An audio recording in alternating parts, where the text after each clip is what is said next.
Hi, welcome to my class on mark making. So in this session we're going to take a little bit of the skills that we learned through our colour wheel and have a look at how we can create line and composition with our colour and a lot of mark making that will help our art projects and our paintings as we move along. So for this project you'll see that I'm using a lot of different materials. You don't have to use exactly what I have here. I would scavenge through any of the art materials that you have, get them all out and just have a go at using them. This one's really about experimentation, so there's no right and there's no wrong. First thing I've done is I'm actually using watercolor paper. If you haven't got watercolor paper, that's okay. Just be prepared that your paper probably will start to wrinkle a bit if you're adding water to it. So if you do have some watercolor paper, give it a go, and you don't have to have it on a large format like this. You can make these quite small. So I've divided my page up into four.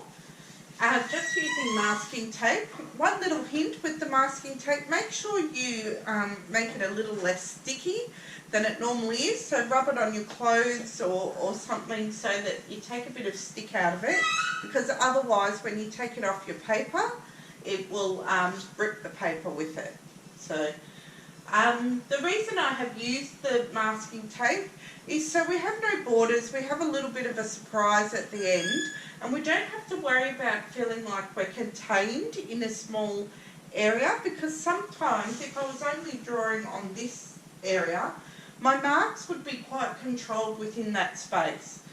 Sharing the space across four areas just means that I can end up with some more accidental marks, which can be really exciting. So I'm just going to get stuck straight into it and talk about it as I go. I'm going to start with a charcoal pencil. These are really good if you've got normal charcoal or just a grey lead pencil, you can do that as well. I'm holding it right on the end and I'm actually going to twist and turn it a bit. Now if I was working at a desk, you can get some really good angles from using your pencil down. It comes out a little bit different when you are working upright. Now think about at times, like I've done there, pressing really lightly and coming back and making some nice dark areas as well. Now all we're doing, it doesn't have to be a continuous line, all I'm doing is playing around, getting some different types of marks on my page.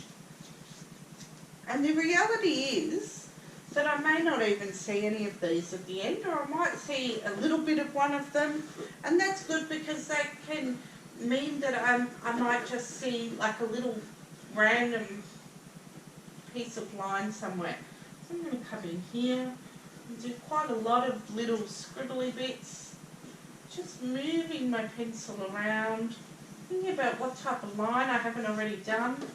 Maybe I want to do just some marks, some colouring in areas.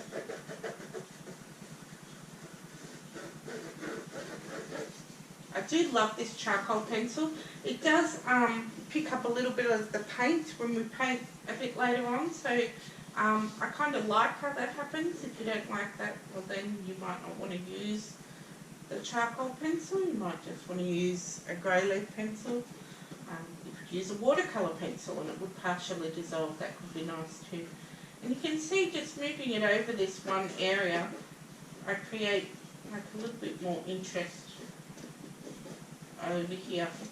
Okay, now I'm going to leave that and move on to my next material. So what I'm going to move on to next is a black marker. I'm just going to find one of those. Yeah, this one's quite thin. So when I do this, I can see that it's not much different to the charcoal pencil. It's quite nice if I press lightly, you get some really spidery type lines. I don't know if you can see them from there, but there's some really small spidery lines. I'll bring a little bit of it over here. And I'm just sort of covering the page. I'm not really thinking much about composition at this moment. Just working at getting some different types of abstract type lines and marks on my page. I'm going to start to move into a little bit of colour. Now for this, I would advise you to pick one colour, just to start off with. So for me, I'm going to do something in the reds. I have done this before in different colours. I want you to think about the colour wheel that we used before. So when I say I'm going to use red, I'm actually going to use all the reds in this wedge that I have. If you were using blue, you would try and use all the tints and shades of blue that you have. So I've actually gone through my stash of paints and I've picked out every single tube of red that I have, all different brands, doesn't matter. We've got crimson, this one's an auxiliary crimson, it's quite pink, brilliant auxiliary, I don't even know how you say that properly. Again, that's very pink. I've got a dark crimson, which is a naphthol crimson, what's called a cool red, and another crimson as well. So they're just going to give me a little bit of variety. So I'm just going to put them out on my palette. Now at this stage, you might decide, you might get them all out and not use them all too. That's fine. I just find if you don't have them out, then you're less likely to use them at all. So it's good to have them out and have a look and see exactly what you have. So I'm going to use this nice big fat brush to start off with because I love how this applies paint, especially to start off. And I'm going to make it a loaded brush. So I'm actually really soaking it in the water and I'm just getting off a little bit of the water, so it's quite wet. It's what I would call a very wet loaded brush. And I'm going to go in with this pinky sort of colour. So it's very watery and I'm just going to do a few marks. Again, I'm not thinking about them as individual pictures. I'm just having a little bit of a play, looking what sort of marks I can make with this brush. I might want to swirl it a bit. And I like where there's areas where it doesn't fully colour as well. That can be quite interesting. Just getting some little bits, and then I'm going to leave that. Okay, so now I'm going to go into some of the other reds. So I think I might use a nice flat brush for this. And this time I'm not putting any water on the brush. And I'm just going to have a little bit of a play. You can see at this stage I'm not worried too much about those lines that are underneath. Some areas they might be partially covered, other areas they might end up fully covered. Just getting some paint on. Play around a little bit with how I'm applying it. I'm going into the other crimson now, which is a little bit more of a orangey crimson.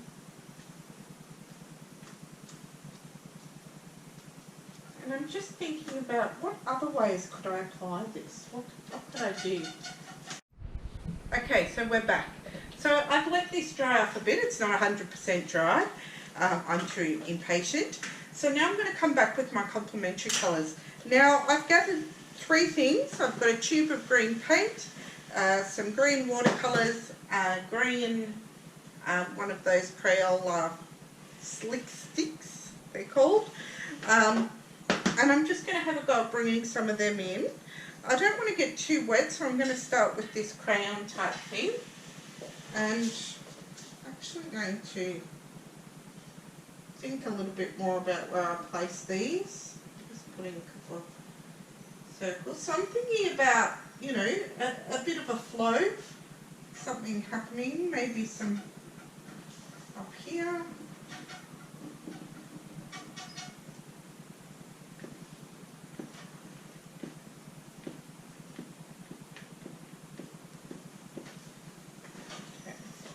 About it for this one at this stage.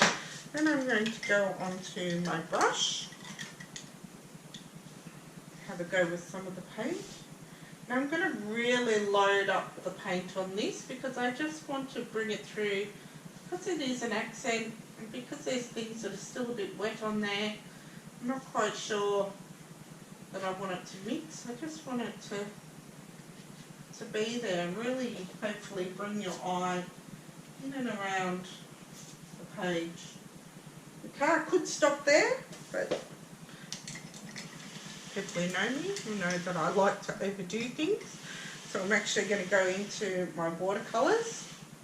And I want to get quite a bit of water on here because I want it to be, to just bring some in, a bit of the sap green on this. So.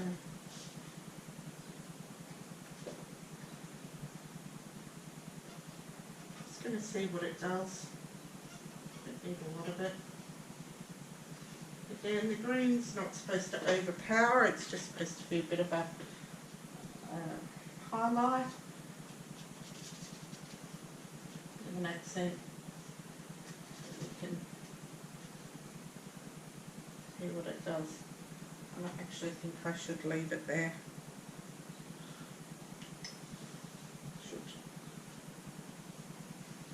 I'm going a bit muddy in that corner. Okay. So what I would do now is just take my masking tape off. Sometimes it's best to wait until your picture is dry, again, so that the masking tape doesn't take the paper with it, like it just did there. So be really careful about how you take it off, so that you don't rip your work.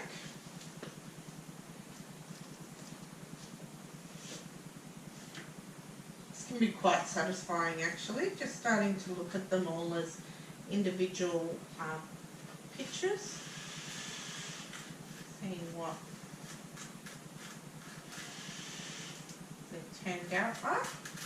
You might use these for backgrounds for other pictures, so you might decide you want to do a little charcoal drawing over the top of it. You could use it for a background for another piece of work.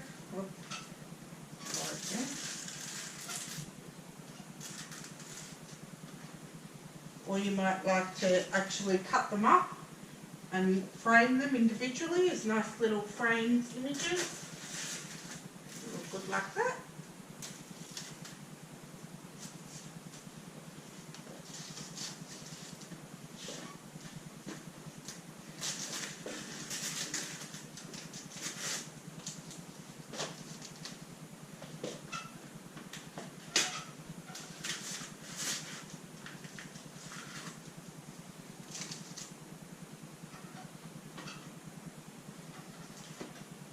Okay, so there we have it.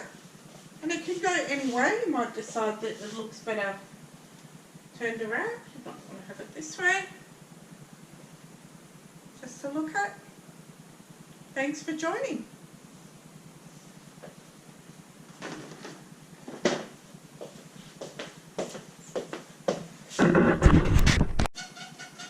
To create different lines, different shape, different textures. What can actually happen when I roll my brush around. Okay, you can look at using other objects. For example, this is just a cable tie that happens to be on here. So I can put that into my paint. I might just see what that does. You could use branches from trees. Sometimes you can get some really nice organic type lines from branches. Just have a little bit of a play around. Okay, so the next thing I'm going to do is look at some watercolour. I'm going to bring in a little bit of watercolour. So I've got out here the red palette from the watercolours. And I'm going to use a different brush again. So this one's a bit of a softer acrylic brush, which I'm going to put in here. And I'm actually going to really wet those watercolours because I want a little bit of transparency. Some of those drips can be nice. Just going to play with what the watercolour can do. And if you're going to use a different material like watercolour, you want to use it with water. You want to see what it can do. There's no use using it in exactly the same way as you use your acrylics, because you may as well have just used your acrylic paint and not bothered.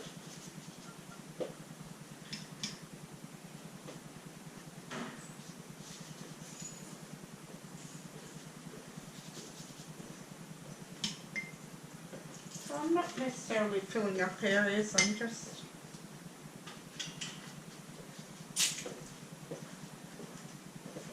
playing around with them to see what happens.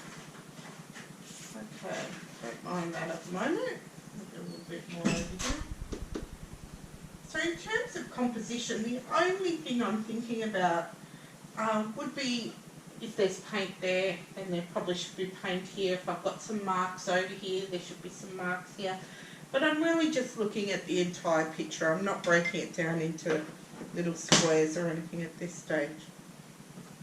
So what I'm going to do now is I would actually go back at this stage with my charcoal pencil, just because I love how it can look different over the different types of paint. So you can see there that it's a lot darker where it's quite wet, where the watercolour sort of makes this charcoal pencil bleed because it's a little bit water soluble. So any of those water soluble graphites or anything like that. And I'm going pretty harsh here. Not very particular reason. I just want to get in a little bit of, bring some of that harshness over here.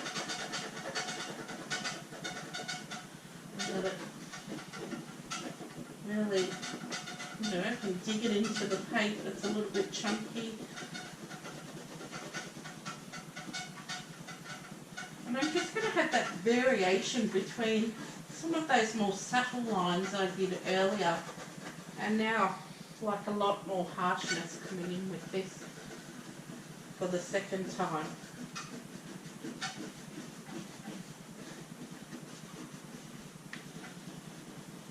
Do some circles.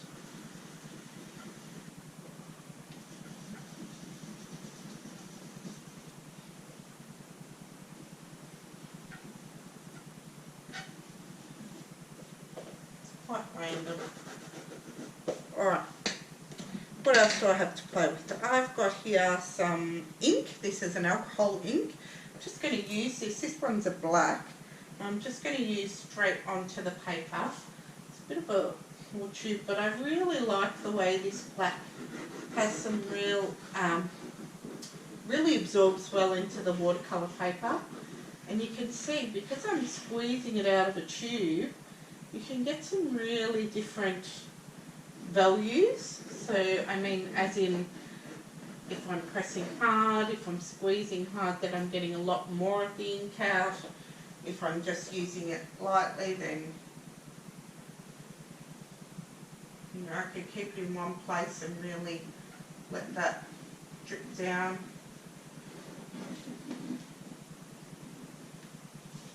I can look at it as in, you know, so I'm writing something, you can have some really nice cursive type lines coming through, something like that.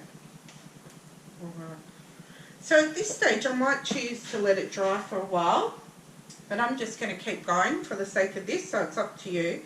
I'm going to bring in a little bit of white. Now everybody knows with white on red it's going to go quite pink, so I want to think about that now. I'm not going to bring in a zinc white because that will give us like a really bright hot pink. So what I want to use is a cream or an off-white.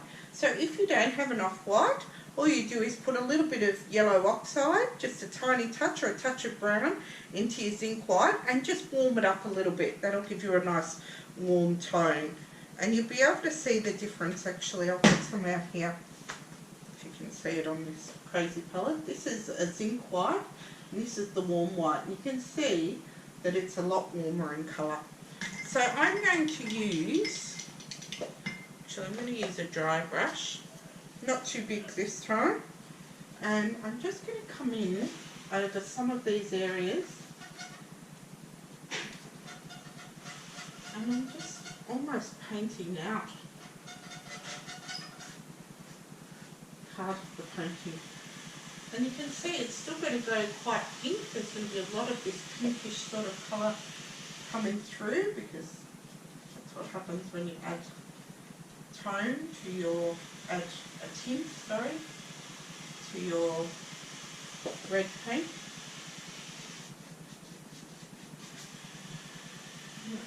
Put a fair bit of this on. I'm going fairly heavy, partially because I want to do it quite quickly. Like that. Put a bit more on my palette. And I'm going to go back with the big brush. Just want to dry it off a little bit.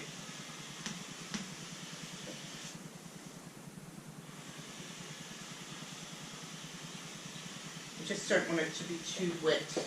I don't want it to take off what's on there. I just want it to... If my brush was quite wet, it wouldn't be wrong. Like I said, this is all about experimenting, but I just don't want it to go too pink at this stage. So I just wanted to keep a little bit more of the pure colour, and I didn't want it to lift what's already on there. So I'm just doing it quite dry without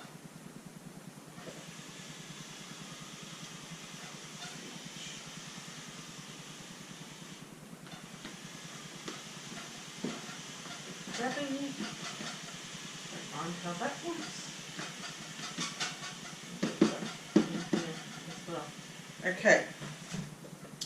So the other thing you can use is a palette knife. If you don't have a palette knife at home, a plastic knife can work, or even just a kitchen knife. You can get some kind of unusual lines with the kitchen knife, because you can use that serrated edged area. Come back in. I actually think I might bring in another red. So I'm going to go now for the Naphtol Crimson, which should be my darkest red in the palette that I have in front of me. I'm just going to palette knife some of that in.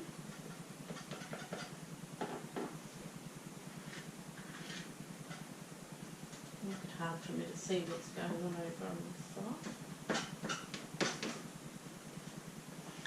I'm going to use a palette knife because I have one. A little bit more flexible.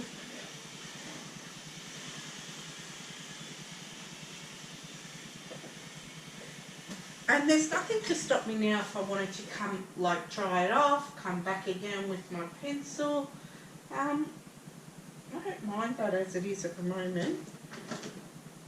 I'm going to use a little bit of this. This is just a Twistable Crown that I picked up at Officeworks. They're Crayola, but they're really cool. They're very slippery and slip.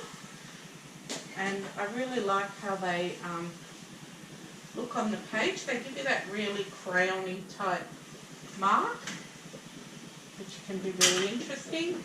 And I have, if you buy a packet of them, they come in all different colours. Paint off it.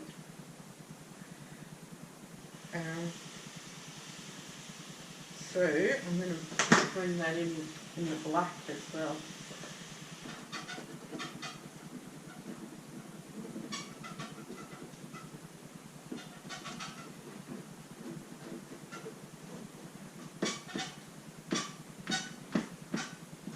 Press it on, make different shapes. It's very soft. It's almost like a really soft oil pastel.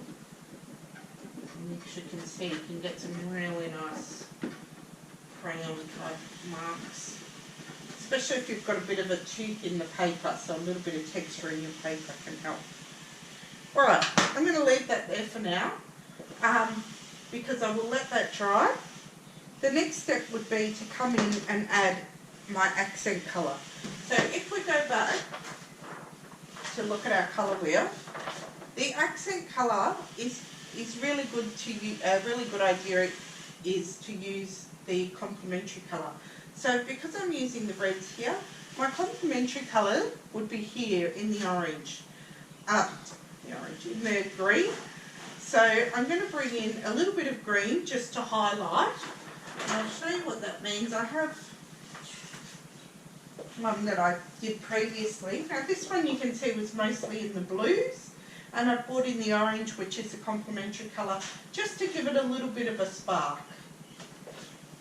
I also have one over here, and this one is mostly in blacks, different type of black marks, and I've just brought in some blues.